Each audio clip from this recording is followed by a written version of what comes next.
আসসালামু আলাইকুম। আমি আকরাম পেন্টার। আজকে কিছু কথা আপনাদের সঙ্গে আমি শেয়ার করব। বিশেষ করে আমার সঙ্গে এই জিনিসগুলো প্রায় হয়, প্রতি মাসেই হয়।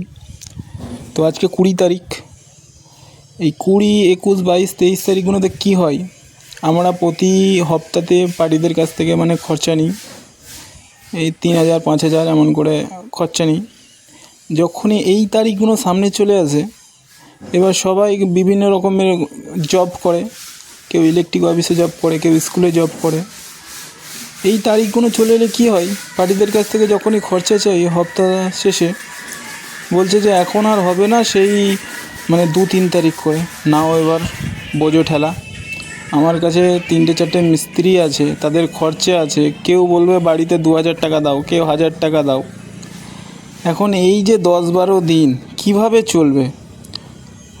আমিও সুযোগ বুঝে দান মারি, এই কাজ বন্ধ রেখে দিই। আবার সেই যখন টাকা ঢুকবে তাদের অ্যাকাউন্টে, তখন আবার কাজ স্টার্ট করি। ভিডিওটা বানাবার উদ্দেশ্য একটাই, যে আর আমার সঙ্গে কি এমনটা হয় না আরও কারোর সঙ্গে হয়? যারা এমনভাবে ঠিকাদারি করছেন অবশ্যই জানাবেন।